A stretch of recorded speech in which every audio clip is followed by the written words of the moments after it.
Bienvenida, bienvenido a Efectividad. Aquí hablamos de efectividad, claro que sí, pero sin olvidar las cosas importantes de la vida, como parar, reflexionar, darle vueltas al coco, mirar con atención. Y de hecho de eso vamos a hablar. El título del episodio de hoy es La gente no mira, entre comillas, porque es una expresión que seguramente hemos utilizado, por lo menos yo la he utilizado. ¿Te ha pasado alguna vez que no encuentras algo y viene otra persona y te dice, pero si lo tienes delante, míralo ahí? Seguro que sí.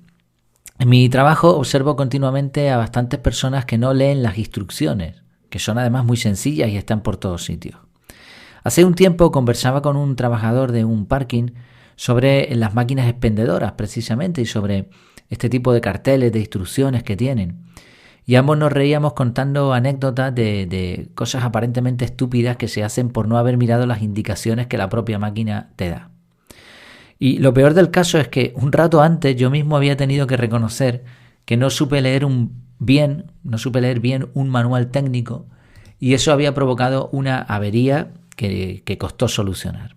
Costó encontrar, por lo menos. No era grave, pero nos partimos la cabeza hasta que encontramos el error, y era que me había saltado un paso de un manual que, bueno, tampoco es que era la joya de la corona ese manual, no estaba muy bien hecho, pero lo cierto es que no lo leí bien.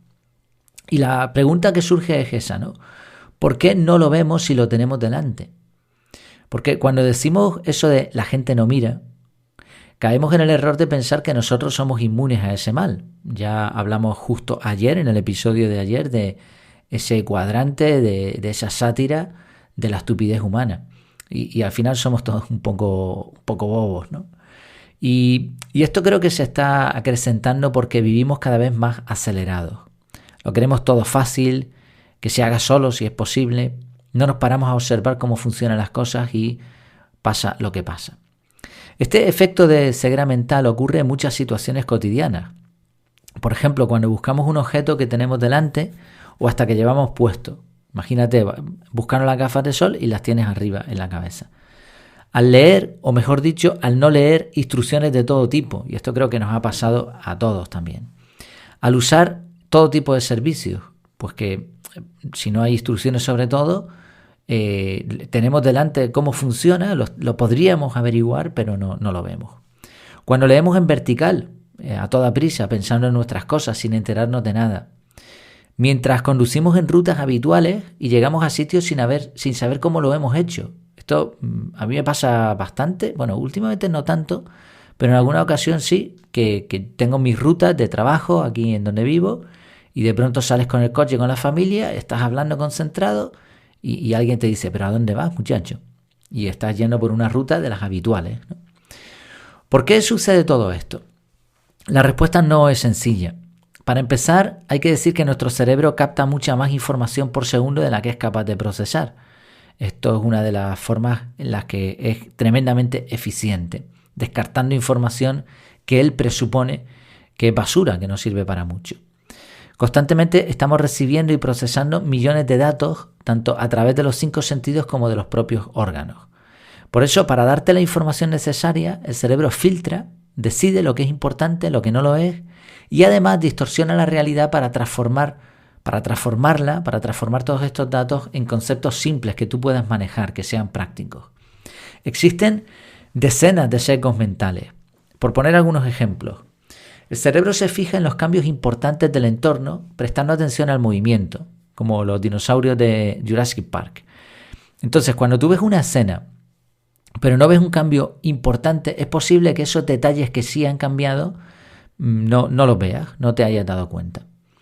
Otro sesgo es asociar formas a objetos conocidos, en particular a los rostros humanos, y esto seguramente nos habrá pasado, que hemos confundido algún objeto con otro, o incluso vemos caras en muchos objetos que parecen tener los ojos, la nariz y la boca. Incluso con los ojos y la boca o algo que se le parezca de lejos es suficiente. Leí el otro día en algún sitio que es fácil confundir una piedra con un oso, pero no vas a confundir jamás un oso con una piedra. Otro sesgo tiene que ver con los signos de peligro, precisamente. Si tu cerebro encuentra algo que identifica como un riesgo, va a descartar prácticamente el resto de información. Y de hecho, Hay un tipo de ceguera de túnel, que ocurre cuando la adrenalina sube, y entonces el ojo directamente se enfoca en aquello donde está el peligro y no ves nada más, no ves lo que ocurre. Y otro sesgo es ignorar la información que ya conoces y que no ha provocado anteriormente una reacción por nuestra parte. Es una especie de cauterización cerebral. Ves algo todos los días, constantemente, pero no haces nada, por lo tanto llega un momento que el cerebro dice, pues ¿para qué te voy a decir eso si ya lo has visto un montón de veces y no has hecho nada? Esto sucede con la publicidad, por ejemplo. Yo no sé por qué insisten en poner publicidad en los periódicos o en las páginas web si nadie la mira. O sea, si es que ya el cerebro se ha acostumbrado a eso y automáticamente lo descarta. Entonces, si estás pagando publicidad en eso, estás perdiendo tu dinero. Realmente es así. De hecho, no se entiende. Ya desde hace años diferentes expertos en marketing lo han avisado. Y otro sesgo muy curioso que hablamos también hace un tiempo y que creo que he utilizado para la carátula del episodio en la página web es este de los ciegos y el elefante, que es centrarnos en solo una parte del conjunto y no vemos sino el árbol en vez del bosque. Hay muchísimos sesgos más, pero todo esto lleva al resultado de que a veces no estamos prestando atención, no vemos. ¿Cómo solucionar esto? Y bueno, y hoy era una reflexión sencilla, ¿no? Que yo creo que todo el mundo podemos comprender. Debemos acostumbrarnos a pausar y mirar con atención plena. Y para eso hay que practicar. Obviamente nos va a ayudar la organización personal. Es necesario ser puntuales, ser organizados, no planificar más actividades de las que realmente podemos hacer sin prisa. Esto es importante porque, por ejemplo, en el método CAR se planifican bloques de tiempo. Esto te va a ayudar a ser consciente de la cantidad de horas que tienes disponible, pero además no se trata de llenar el calendario con actividades, como ocurría con el time blocking básico, que era un error que cometía mucha gente, llenaba ahí bloques de tiempo y bloques de tiempo. No, ahí tienes que hacer dos cosas más. Tres cosas. Dejar huecos para descansar.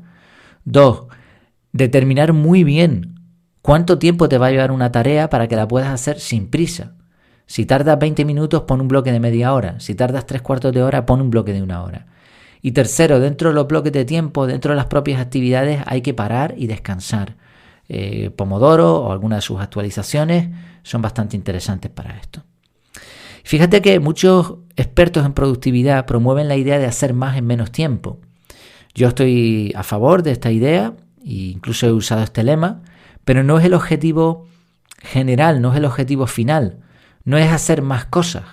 Estamos hablando de hacer más en menos tiempo, ganando ese tiempo gracias a los métodos de productividad o a los diferentes trucos que son como herramientas en una maleta, que vas utilizando depende de cómo te convenga.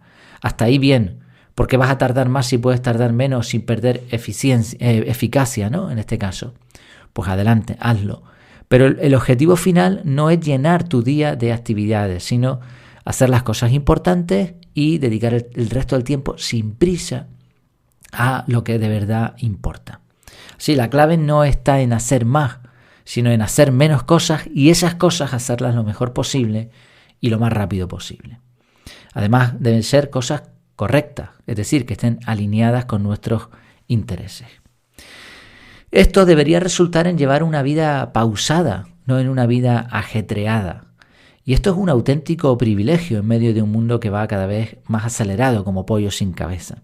Y es algo que puedes notar fácilmente cuando estás de vacaciones o cuando vives en sitios donde la gente se toma la vida de otra manera.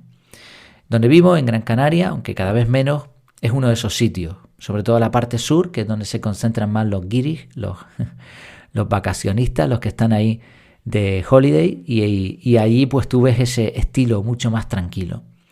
Pero incluso en la capital, ¿no? Varios compañeros de trabajo que viven en Madrid y que sufren de esa velocidad impuesta de las grandes ciudades, me lo han comentado en varias ocasiones, ¿no? Me han dicho, es que es bajarte del avión y respirar tranquilidad. O aquí viven a otro ritmo, se nota, se percibe. Bueno, pues sea que vivas en un sitio así o en otros lugares con más prisa, es un problema. El no mirar con calma es un síntoma de una vida sobrecargada. No saber usar una máquina expendedora, como decíamos al principio, o no pararte a mirar no es del todo grave, Pero pasar por la vida como si fueras un turista que ha contratado un tour rápido, turista de los malos, eso sí que lo es. Así que la próxima vez que vayas a decir eso de la gente no mira, piensa si tú también vas demasiado deprisa. Muchas gracias por tu tiempo, por tu atención y hasta la próxima.